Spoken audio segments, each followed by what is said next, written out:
برکت والا ہے، اور اللہ کے نام کے اندر اتنی برکت ہے کہ جو میری اور آپ کی سمجھ سے بالا تر ہے، ہماری سمجھ میں یہ برکت آ سکتی نہیں۔ بسم اللہ الرحمن الرحیم کی اتنی برکات ہے۔ حضرت موسیٰ علیہ السلام بیمار ہو گئے، پیٹ میں درد ہو گیا، تو اللہ جل جلالہ سے سوال کیا، یا اللہ میرے اس پیٹ کا حل کیا ہے، اس درد کا حل کیا ہے؟ تو اللہ نے فرمایا فلاں جنگل میں جائیے، وہاں سے گھاس، فلاں قسم کی گھاس ہے، اس کو اٹھائیے اور کھا لیجیے، اللہ میرے حکم سے شفا مل جائے گی۔ حضرت موسیٰ پہنچے، گھاس لی، اس کو کھایا، صحت ٹھیک ہو گئی۔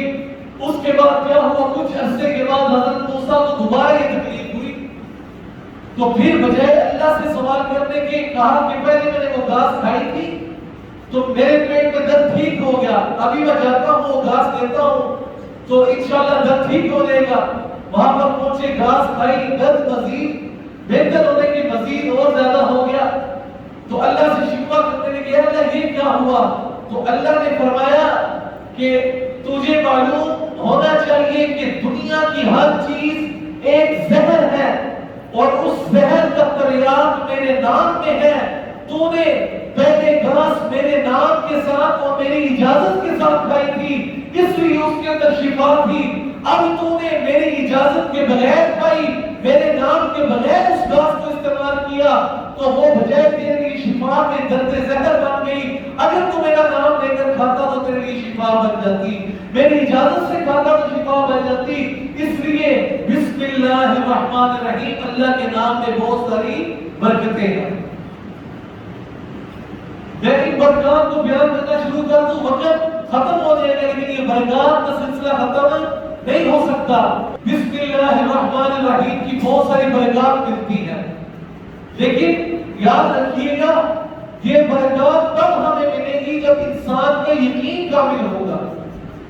جیسا کہ حضرت سلیمان علیہ السلام نے خط لکھا تو انہوں نے کیا کہا، انہو من سلیمان وانہو بسم اللہ الرحمن الرحیم۔ تو تفسیر در منصور والے نے یہ بات لکھی ہے کہ ملکہ بلقیس کے پاس جب خط پہنچا، اس نے خط کو کھولا، اور کھولنے کے ساتھ اس نے جب دیکھا کہ اس کے اندر اللہ کا نام لکھا ہے، اور ایک وقت کے پیغمبر کی وجہ کی جانب سے یہ خط آیا ہے، تو بسم اللہ کے ادب کی وجہ سے، پیغمبر کے خط کے ادب کی وجہ سے اللہ جل جلالہ نے اس کو ایمان کی دولت سے سرفراز فرما دیا۔ تو اس نے بسم اللہ الرحمن الرحیم کی تقریر کی۔ اسی سے ملتا جلتا ایک واقعہ تاریخ کی کتابوں میں لکھا ہے کہ ایک بندہ رستے میں جا رہا تھا، شراب نوش تھا، بری بری عادتیں اس کو پڑی ہوئی تھی، بعد میں وہ وقت کا ولی اللہ بن گیا۔ ہوا کیا کہ چلتے چلتے شراب کے نشے میں مست اس کی نظر زمین پر پڑی، تو اس نے دیکھا کہ ایک کاغذ کا ٹکڑا نیچے پڑا ہوا ہے اور اس کے اوپر بسم اللہ الرحمن الرحیم لکھا۔ اس نے اس کو اٹھایا، چوما، سینے کے ساتھ لگایا، ماتھے پر لگایا اور اونچی جگہ کے اوپر رکھ دیا۔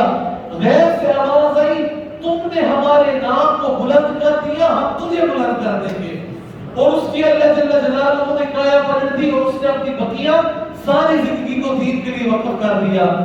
حدیث میں آتا ہے جب یہ آیت بسم اللہ الرحمن الرحیم نازل ہوئی، اس وقت ہوا کیا کہ باطل مشرق کی طرف چل پڑا، سمندر اپنی جگہ پر جوش مارنا بھول گیا، ہوا ٹھہر گئی، فرشتے دم بخود رہ گئے۔ جی ہوا کیا ہے کہ آج بسم اللہ الرحمن الرحیم کا نزول ہوا ہے۔ اللہ نے اس آیت کو نازل کرنے کے بعد یہ فرمایا ہے، جو بندہ دل و جان کے ساتھ بسم اللہ الرحمن الرحیم کو پڑھ لے گا، مجھے میری عزت اور جلال کی قسم ہے، میں ضرور اس کی بخشش فرما دوں گا۔ آپ صلی اللہ علیہ وسلم نے فرمایا کہ ایک کاتب تھا، کتابت کرنے والا، تو اس نے بڑی خوشخطی کے ساتھ، بڑی پیارا خوبصورت کر کے اس آیت کو لکھا بسم اللہ الرحمن الرحیم، اور ایسے دل کے ساتھ لکھا۔ اللہ نے میرے نبی کو پیغام بھیجا کہ اے اللہ کے رسول گواہ ہو جائیے، میں نے اس بندے کو اس بسم اللہ الرحمن الرحیم لکھنے کی وجہ سے بخش دیا ہے۔ اتنا برکت والا کلام اور اتنی برکت والی آیت، کاش ہم آج کے دور میں سچے دل سے اس کے پڑھنے والے اور اس سے برکت حاصل کرنے والے بن جائیں تو یقیناً آج کے دور میں یہ برکت ہمیں حاصل ہو سکتی ہے، یقیناً حاصل ہو سکتی ہے، لیکن اس کے لیے کامل یقین بنانا ہوگا، کامل ایمان بنانا ہوگا۔ جب کامل یقین اور کامل ایمان کے ساتھ ہم اس کو پڑھیں گے، اس کو لکھیں گے اور اس کے لکھنے اور پڑھنے کے بعد یقین رکھیں گے کہ اس کی وجہ سے ہمارے آج کے مسائل حل ہو جائیں گے، تو یقیناً مسائل ہمارے حل ہو جائیں گے، ہماری مشکلات آسان ہو جائیں گی، ہماری پریشانیاں دور ہو جائیں گی۔ آج ہم کہتے ہیں کہ بسم اللہ پڑھتے ہیں، پورا قرآن پڑھ لیتے ہیں، برکت نہیں ملتی۔ صحابہ کیا کرتے تھے؟ ایک آیت کے ساتھ برکت حاصل کر لیتے تھے۔ ٹھیک ہے، ہم بزرگوں کے بارے میں سنتے ہیں کہ ان کے سامنے ایک جن آیا تو انہوں نے آیت الکرسی پڑھ کر اس کے اوپر پھونک ماری، وہ جل گیا۔ تو ہم پڑھتے رہتے ہیں آیت الکرسی، تو جلتا نہیں ہے۔ اس کی وجہ یہ ہے کہ ہمارا ایمان کمزور ہے۔ اگر ہم بھی اس کی ایمان کے ساتھ پڑھیں گے تو یقیناً جو ہے اس کو نقصان ہوگا۔ یہ یقین، یہ کامل ایمان اگر کسی کو ملا ہے تو نبی علیہ السلام کے صحابہ ہیں۔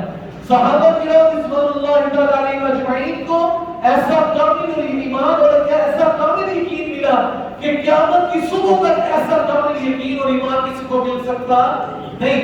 اسی وجہ سے اللہ جل جلالہ نے فرمایا، اے اللہ کے نبی، میرے نبی، میں نے اپنے سارے بندوں میں سے سب سے پاکیزہ دلوں کو چن لیا اور ان پاکیزہ دلوں کو تیرے وعدت کے لیے، تیری صحابیت کے لیے چن لیا۔ ان جیسا ایمان، تقوی، زہد کسی اور کو حاصل نہیں ہو سکتا۔ حضرت خالد بن ولید رضی اللہ تعالیٰ عنہ، ان کے سامنے کسی نے بات کی اسلام کی حقانیت کے بارے میں، تو حضرت خالد بن ولید نے کہا کہ اسلام بڑا سچا مذہب ہے، اسلام کی حقانیت قیامت کی صبح تک واضح ہے اور کوئی بھی اسلام کی حقانیت کو چیلنج نہیں کر سکتا۔ تو سب نے جو کفار موجود تھے انہوں نے کہا، آپ یہ بات جو کر رہے ہیں آپ اس کو ثابت کر سکتے ہیں؟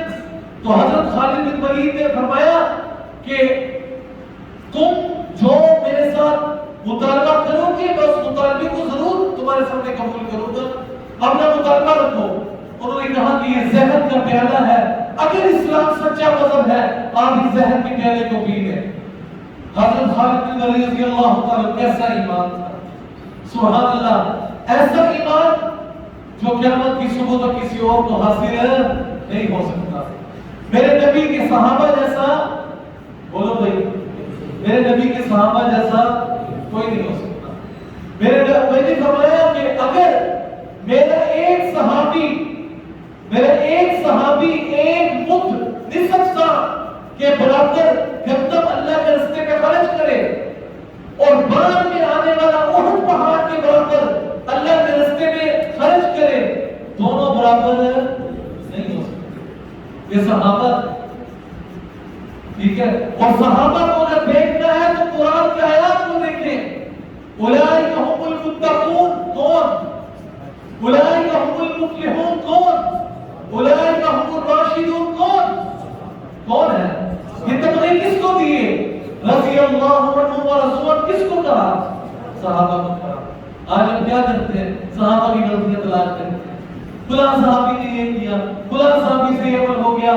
صحابہ کی غلطیاں ہمارے گننے کے لیے نہیں، اور اگر کسی معاملے میں ایک دفعہ اس طرح ہوا، ایک غلطی ہوئی چند صحابہ سے، تو رسول اللہ صلی اللہ علیہ وسلم نے ان کو اپنی مجلس سے نکال دیا۔ اللہ نے فرمایا، میرے نبی میری بات سن لے، میں نے ان کو معاف کیا، آپ کو حکم دے رہا ہوں آپ ان کو معاف کر دیں، اور صرف معاف نہیں کرنا، بات سننا ایمان والو، صرف معاف نہیں کرنا بلکہ اپنے معاملات کے اندر ان سے مشورہ بھی کرنا ہے۔ یہ نہیں کہنا کہ ان سے غلطی ہو گئی ہے، تمہارے اندر کر رہی ہے، جاؤ میں تم سے بات نہیں کرتا، یا تم ابھی اتنے سنجیدہ نہیں ہو کہ تم سے مشورہ لیے گئے۔ اے اللہ کے نبی میں نے ان کو معاف کیا، آپ نے بھی معاف کرنا ہے، اور اپنی مشوروں کے اندر، میٹنگز کے اندر ان کو اپنے ساتھ بٹھانا بھی ہے۔ وَشَاوِرْهُمْ فِي لیکن اگر اپنے معاملات میں نبی سے مشورہ کرنا ہے. یہ باتیں ایسی نہیں تھی، یہ باتیں اس وجہ سے تھی کہ انہوں نے اپنے شب و روز اپنے نبی کے لیے قربان کر دیے. غزوہ احد کے اندر جب تتر بتر ہو گئے لوگ تو حدیث کے اندر آتا ہے ایک صحابی حضرت طلحہ رضی اللہ تعالی عنہ، اور یہ کون ہے؟ عشرہ مبشرہ صحابہ میں سے ہے. بات سمجھ میں آ رہی ہے؟ اور عشرہ مبشرہ وہ ہے جو جنتا بھنتا جنتی ہے. ابو بکر فی الجنہ، عمر، عثمان، علی، طلحہ، زبیر، عبد الرحمن عوف. آپ نے نام لے کر کہا کہ چلتے پھرتے زمین پر ہے لیکن ہے جنتی، اور جن کو میرے نبی نے جنتی فرما دیا اس کی جنتی ہونے میں کوئی شک نہیں ہے. میں واپس اپنے موضوع کی طرف آؤں گا لیکن تھوڑا سا یہ ٹچ دینا بھی ضروری ہے، کیونکہ اسلام صحابہ کے ساتھ اور صحابہ اسلام کے ساتھ دونوں چیزیں آپس سے جدا نہیں ہو سکتی. اور ایک جنتی بندے کو ایک آج کی 24ویں صدی کا بندہ باغی کہے تو اس کو بھی اور اس کے پیروکاروں کو بھی اپنے ایمان کی فکر کرنی چاہیے.